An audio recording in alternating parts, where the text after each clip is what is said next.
ಚಿಕ್ಕ ಯಜಮಾನರು ನಮ್ಮೂರ ನ್ಯಾಯ ದೇವರು ಚಿಕ್ಕ ಯಜಮಾನರು ಮಾತಿನಲ್ಲಿ ವಿಷವಿಲ್ಲ ಆಡಿದರೆ ಕೊಳ್ಳ ಮಿತಿಯಿರಲಿಲ್ಲ ವಿಧಿಯಲ್ಲಿ ಇಡವಿಲ್ಲ ಮಾನವನ ಪ್ರಾಣ ಎನ್ನುವ ನಮ್ಮೂರ ನ್ಯಾಯ ದೇವರು ಚಿಕ್ಕ ಯಜಮಾನರು ನಮ್ಮೂರ ನ್ಯಾಯ ದೇವರು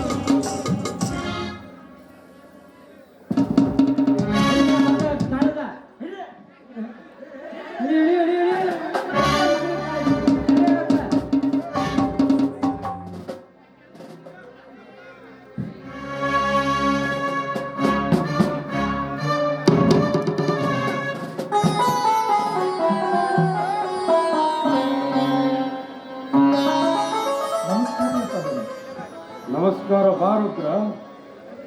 ರುದ್ರ, ಊರಲ್ಲೇನೋ ಗದ್ದಲ ಎದ್ದಂತೆ ಕಾಣುತ್ತೆ. ಊರು ತುಂಬಾ ಸುದ್ದಿ ಕೇಳ್ತಾ ಇದೆ. ವಿಷಯ ನಿನಗೆ ಗೊತ್ತಿಲ್ಲವೇ? ಗೊತ್ತೈತ್ರಿ ಅಪ್ಪ. ಅದಕ್ಕಂತ ಊರ್ ಜನ ನಿಮ್ಮನ್ನು ಕಾಣಬೇಕು ಅಂತ ಹೊರಗಡೆ ಬನ್ನಿ ಅಂತಾರಿ ಅಪ್ಪ. ದಣ್ಯಾರ ಇತ್ತಿತ್ಲಾಗ ಊರು ಬರ್ಬರ್ತಾ ಬಹಳ ಹೊಲಸಾಗಕತ್ತೈತಿ ನೋಡ್ರಿ ಅಪ್ಪ. ಆ ತಿಮ್ಮನ ಮಗ ಕಾಳ ಮತ್ತೇನೋ ತಪ್ಪು ಮಾಡ್ಯಾನಂತ್ರಿ. ಅದಕ್ಕ ಅವನ ಕರ್ಕೊಂಡು ಬಂದಾರಿ ದಣಿ. ಎಲ್ಲಿದ್ದಾರೆ ಅವರು? ಕರಿಯವರನ್ನ. ನಾಗ್ಯ ಹಣ್ಮ್ಯಾ ಕರ್ಕೊಂಡ್ ಬರ್ಲಿ ಅವನು.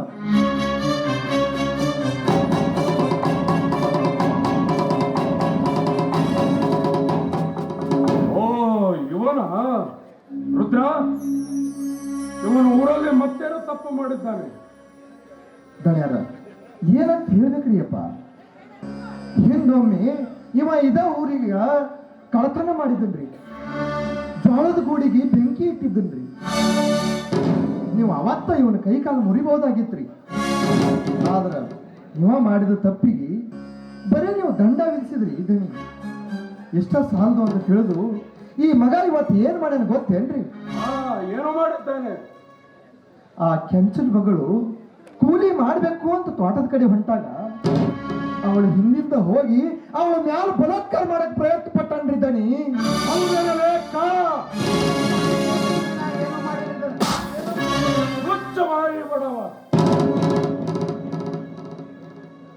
ನೀನು ಎಲ್ಲಿರುವೆ, ಎಲ್ಲಿ ನಿಂತಿರುವೆ, ಯಾರ ಕಣ್ಮುಂದೆ ನಿಂತಿರುವೆ ಎಂಬ ಅರಿವು ನಿನಗೇನಾದರೂ ಇದೆಯಾ? ಸುತ್ತ 40 ಹಳ್ಳಿಯ ಮನೆತನದಲ್ಲಿ ನಮ್ಮ ಮನೆತನ ನ್ಯಾಯವಂತರ ಮನೆತನ. ಇಂಥ ಮನೆತನದಲ್ಲಿ ನಿಂತು ಅನ್ಯಾಯದ ಮಾತುಗಳನ್ನು ಆಡಿದರೆ ನಿನ್ನ ನಾಲಿಗೆ ಕತ್ತರಿಸಬೇಕಾಗುತ್ತದೆ. ಹಳ್ಳಿಯ ಜನರು ಹಿಡಿದುಕೊಂಡು ಬಂದಾಗಲೇ ನಾನು ಅರ್ಥ ಮಾಡಿಕೊಂಡೆ ನೀನೇನಾದರೂ ತಪ್ಪು ಮಾಡಿರಲೇಬೇಕಂತ. ಇದೋ ಶತಸಿದ್ಧ. ಈ ಧನರಾಜ್ ದಣಿಯ ಹತ್ತಿರ ಸತ್ಯವಂತರಿಗೆ ಬೆಲೆ ಇದೆ ಹೊರತು ಸುಳ್ಳಿನ ಗಂಟು ಕಟ್ಟುವವರಿಗೆ ಶಿಕ್ಷೆ ಎಂದು ತಪ್ಪಿದ್ದಲ್ಲ. ಮಾಡಿದ ಅಪರಾಧ ಸತ್ಯವೋ ಸುಳ್ಳು ಎಂಬುದು ನಿನ್ನ ಬಾಯಿಂದ ನೀನೇ ಬಹುದು. ಯಪ್ಪ ದಣ್ಯಾರ, ಅವನ ಬಾಯಿಯಿಂದ ಏನ್ ಕೇಳ್ತೀರಿ ಅಪ್ಪ? ನಿಮ್ಮ ಹತ್ರ ಯಾರ ಸುಳ್ಳು ಹೇಳ್ತಾರೇನ್ರಿ? ಸುತ್ತ 40 ಹಳ್ಳಿಯ ಜನರು ನಿಮ್ಮ ಹತ್ರ ಬಂದು ನ್ಯಾಯ ಕೇಳ್ತಾರೆ. ನೀವು ಒಂದು ಸಲ ನ್ಯಾಯ ಮಾಡಿದ ಮೇಲೆ ಮುಗಿದು ಹೋಯ್ತು. ಸಾಕ್ಷಾತ್ ಆ ದೇವರ ನ್ಯಾಯ ಮಾಡ್ದಂಗೆ. ನಿಮ್ಮ ಮನೆತನ ಹುಟ್ಟಿದ್ದೆ ಸುತ್ತ 40 ಹಳ್ಳಿಯ ಜನರ ನ್ಯಾಯ ಮಾಡಕ್ಕೆ ಹುಟ್ಟೈತ್ರಿ. ನಿಮ್ಮನ್ನು ಹಿಡಿದು ನಿಮ್ಮ ಮುತ್ತಜ್ಜರ ಕಾಲದಿಂದಲೂ ನ್ಯಾಯ ಮಾಡ್ಕೋಂತ ಬಂದ ಮನೆತನ ಇದು. ಇಲ್ಲಿ ನ್ಯಾಯ, ನೀತಿ, ಸತ್ಯ, ಧರ್ಮವೇ ಈ ಧರ್ಮಾಪುರದ ನಿತ್ಯದ ಉಸಿರು. ಇಂಥ ನಾಡಿನಾಗ ನಿಮ್ಮಂಥ ದನಿಗಳು ಹುಟ್ಟಿದ್ದು ಅದು ನಮ್ಮ ಪುಣ್ಯ ಅಂತ ನಾವು ಭಾವಿಸ್ಕೊಂಡಿವ್ರಿ ಅಪ್ಪ. ನಿಮ್ಮಂಥ ಮನೆತನ ಜೀವಂತ ಇರುವವರೆಗೂ ನಮ್ಮಂಥವರು ಸುತ್ತ 40 ಹಳ್ಳಿ ಒಳಗೆ ನೆಮ್ಮದಿಯಿಂದ ಬದುಕ್ತಾರೆ ದಣಿ, ನೆಮ್ಮದಿಯಿಂದ ಬದುಕಾಕತ್ಯಾರ. ಆದ್ರ ಇಂಥ ನೆಲದಾಗ ಇಂಥ ದುಷ್ಟ ಹುಟ್ಟಬಾರ್ದಾಗಿತ್ರಿ ಅಪ್ಪ, ಹುಟ್ಟಬಾರ್ದಾಗಿತ್ತು. ಹೌದು ರುದ್ರ, ನಿನ್ನ ಮಾತು ಸತ್ಯವಿದೆ. ಇಂಥ ಪಾಪಿಗೆ ತಕ್ಕ ಪ್ರಾಯಶ್ಚಿತವಾಗಲೇಬೇಕು. ಕಾಳ, ಇವತ್ತಿನಿಂದ ನೀನು ಈ ಊರಲ್ಲಿ ಇರಕೂಡದು. ಈ ಊರು ಬಿಟ್ಟು ತೊಲಗಬೇಕು. ಮರಳಿ ಮತ್ತೆ ಈ ಊರಿಗೆ ಬಂದಿದ್ದೆ ಆದರೆ ನಿನ್ನ ಕತ್ತರಿಸಿ ಹಣಮಪ್ಪರ ಗುಡಿಯ ಮುಂದೆ ಹೊಡಬೇಕಾಗುತ್ತದೆ. ಏನಿದೆ ಕೊನೆಯ ಎಚ್ಚರಿಕೆ.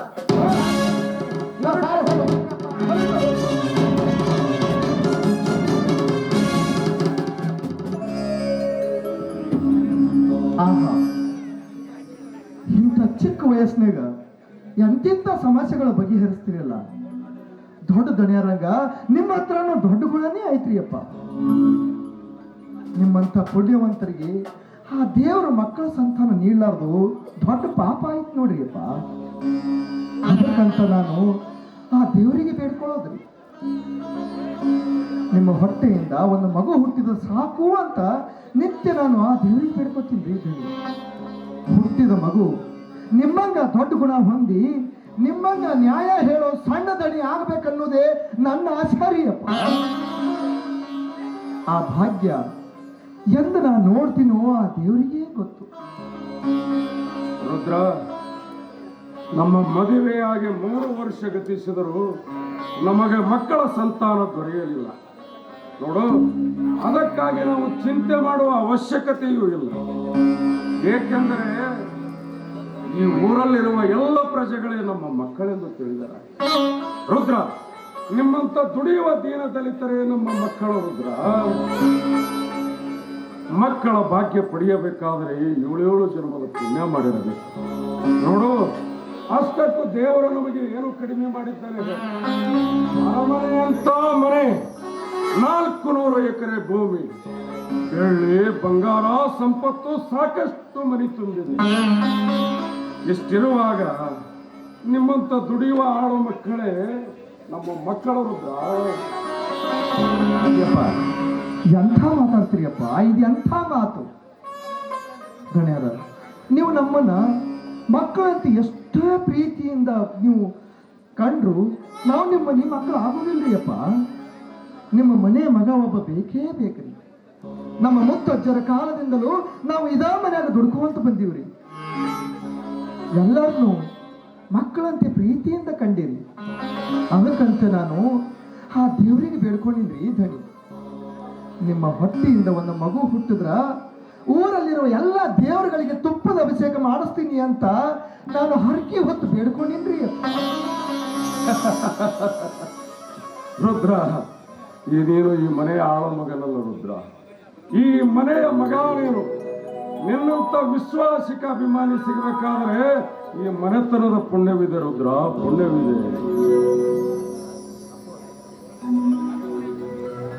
ನನ್ನ ಪುಣ್ಯ ಈ ಮನೆಗೆ ಇಲ್ರಿ ಅಪ್ಪ. ಈ ಮನೆ ಅನ್ನದ ಋಣ ತಿನ್ನುವ ಪುಣ್ಯ ನನಗಾಯ್ತ್ರಿ ಅಪ್ಪ, ನನಗಾಯ್ತು. ಅಪ್ಪ, ಈ ನಿಮ್ಮ ಋಣನ ನಾನು ಯಾವ ಜನ್ಮದಾಗ ಮುಟ್ಟಿಸ್ತೀನೋ ಏನೋ. ರುದ್ರ, ಈ ಜಗತ್ತಿನಲ್ಲಿ ಪುಣ್ಯ ಮಾಡಿದವರಿಗೆ ಒಬ್ಬರ ಋಣ ಒಬ್ಬರು ಮುಟ್ಟಿಸುವ ಕಾಲ ಆ ದೇವರು ತಂದೆ ತರುತ್ತಾನೆ. ಇರಲಿ, ಸ್ವಲ್ಪ ತೋಟದ ಕಡೆ ಹೋಗಿ ಕಬ್ಬಿಗೆ ನೀರು ಬಿಟ್ಟರೋ ಇಲ್ಲೋ ನೋಡ್ಕೊಂಡು ಬರ್ಬೇಕಲ್ಲ. ಆಯ್ತಿರ್ತೀನಿ, ಈಗಲೇ ಹೋಗಿ ಬರ್ತೀನಿ.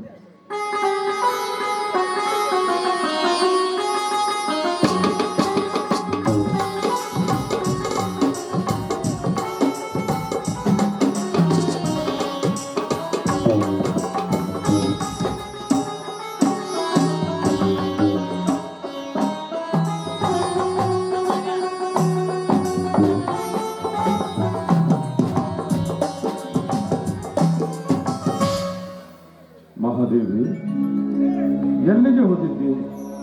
ದೇವಸ್ಥಾನಕ್ಕೆ ಹೋಗಿದ್ದೆ ಸ್ವಾಮಿ. ದೇವರಿಗೆ ಅಭಿಷೇಕ ಮಾಡಿಸೋಣ ಅಂತ. ತೆಗೆದುಕೊಳ್ಳಿ ಪ್ರಸಾದವನ್ನು.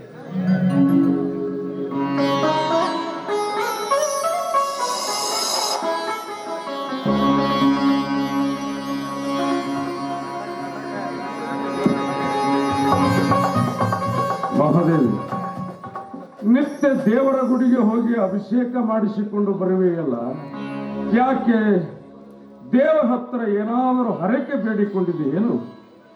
ಹೌದು ಸ್ವಾಮಿ, ನಿಮ್ಮಂಥ ನೀತಿವಂತ, ನಿಮ್ಮಂಥ ಗುಣವಂತ ಗಂಡನನ್ನು ಬಿಡಬೇಕಾದ್ರೆ ನಾನು ಎಷ್ಟು ಜನ್ಮದ ಪುಣ್ಯವನ್ನು ಮಾಡ್ತೀನೋ ಇಲ್ಲ. ಆಗ ಮದುವೆಯಾಗಿ 3 ವರ್ಷವಾದರೂ ಕೂಡ ನನಗೊಂದು ಮಗು ಹುಟ್ಟಿಲ್ಲ. ಅದಕ್ಕೆ ಆದಷ್ಟು ಬೇಗನೆ ನನಗೊಂದು ಮಗುವಾಗಲಿ ಅಂತ ಆ ದೇವರಿಗೆ ಅಭಿಷೇಕ ಮಾಡಿಸೋದಕ್ಕೆ ಅಂತ ಹೋಗಿದೆ. ಸ್ವಾಮಿ, ಆ ದೇವರ ದಯೆಯಿಂದ ನನಗೊಂದು ಮಗು ಹುಟ್ಟಿದ್ರೆ ನನ್ನ ಜನ್ಮ ಸಾರ್ಥಕವೇ, ನನ್ನ ಜನ್ಮ ಸಾರ್ಥಕ. ನೋಡು ಮಹಾದೇವಿ, ಇಲ್ಲದ ಆಸೆಗಳನ್ನ ಕೈ ಬೀಸಿ ಕರೆದು ಮನಸ್ಸಿಗೆ ಭಾರ ಮಾಡಿಕೊಳ್ಳಬೇಡ. ಈ ಕಲಿಯುಗದಲ್ಲಿ ಹುಟ್ಟುವ ಮಕ್ಕಳು ಹೆತ್ತವರ ಮನೆತನಕ್ಕೆ ಮುತ್ತುಗಳಾಗಬಹುದು, ನವರತ್ನಗಳಾಗಬಹುದು. ಮಹಾದೇವಿ, ಒಂದು ವೇಳೆ ತಪ್ಪಿದರೆ ಹುಟ್ಟಿದ ಮಕ್ಕಳ ಹೆತ್ತವರ ಮನೆತನಕ್ಕೆ ಮುತ್ತುಗಳಾಗಬಹುದು, ಮುತ್ತಿಗೆ ಕತ್ತರಿಸುವ ಕಟುಕರಾಗಬಹುದು. ಬಯಸಿ ಬೇಡುವುದು ಬೇಡ ಮಹಾದೇವಿ. ಬರುವ ಭಾಗ್ಯವಿದ್ದರೆ ತಾನಾಗಿಯೇ ಬರಲಿ. ಸ್ವಾಮಿ, ಯಾಕೆ ದೇವರ ಮೇಲೆ ನಿಮಗೆ ಯಾಕಿಷ್ಟೊಂದು ಕೋಪ? ಅಂದ್ರೆ ನಾ ಮಾಡುವ ಈ ಪೂಜೆ ವ್ಯರ್ಥವಾಗಬಹುದು ಅಂತ ಹೇಳ್ತಾ ಇದ್ದೀರಾ? ಇಲ್ಲ ಸ್ವಾಮಿ, ಖಂಡಿತವಾಗ್ಲೂ ಇಲ್ಲ. ಇವತ್ತಲ್ಲ ನಾಳೆ ನನಗೊಂದು ಮಗು ಹುಟ್ಟುತ್ತೆ. ಆ ಮಗುವೆ ಈ ಮಣಿ ನಂದಾದೀಪ. ನಿಮ್ಮ ಹಾಗೆ ದೊಡ್ಡ ಗುಣ ಹೊಂದಿ ದೊಡ್ಡ ಧಣಿ ಅಂತ ಅನಿಸ್ಕೊಳ್ತಾನೆ. ಈ ನನ್ನ ಮಾತಿನಲ್ಲಿ ಯಾವ ಸಂದೇಹನೂ ಇಲ್ಲ. ನಿನ್ನ ಆಸೆ ಪೂರೈಸಲು ಮೊದಲು ಆ ದೇವರು ಕಣ್ಣು ತೆರೆಯಬೇಕಲ್ಲ. ಈಗಾಗ್ಲೇ ಆ ದೇವರು ಕಣ್ಣು ತೆರೆದಿದ್ದಾನಲ್ಲ. ಅಂದರೆ ನೀನು ಹೇಳುವ ಮಾತು ಮತ್ತೆ ನಾನೀಗ 3 ತಿಂಗಳ ಗರ್ಭಿಣಿ. ಮಹಾದೇವಿ, ಮಹಾದೇವಿ, ಈ ಮಾತು ಸತ್ಯವಾಗಿದೆ. ನಾನು ಯಾಕೆ ಸುಳ್ಳು ಹೇಳಿ? ಹೆಚ್ಚಿಗೆ ನನ್ನನ್ನೇನು ಕೇಳಬೇಡಿ, ನನಗೆ ತುಂಬಾ ನಾಚಿಕೆ ಆಗುತ್ತೆ. ಮಹಾದೇವಿ, ಹಿಂದೆ ನೀನು ಎಷ್ಟೋ ಸಲ ನಾಚಿಕೊಂಡಾಗ ನನ್ನ ಮನ ಬರೀ ನಗತಿತ್ತು. ಆದರೆ ಎಂದು ನಿನ್ನ ನಾಚಿಕೆ, ಆ ನಾಚಿಕೆಯೊಳಗಿನ ಸೌಂದರ್ಯ ನನ್ನ ಹೃದಯದ ತಂತಿಗಳು ಸಪ್ತ ಸ್ವರಗಳಂತೆ ಮೀಟಿದಂತಾಗಿದೆ. ಮಹಾದೇವಿ, ಮಹಾದೇವಿ, ನನ್ನ ಮನ ಕೂಗುತ್ತಿದೆ. ಏನೆಂದು? ನಿನ್ನನ್ನು ಬೇಗನೆ ಅಪ್ಪಿಕೋ ಎಂದು. ಯಾರಾದ್ರೂ ನೋಡಿದ್ರೆ ಏನಂತಾರೆ?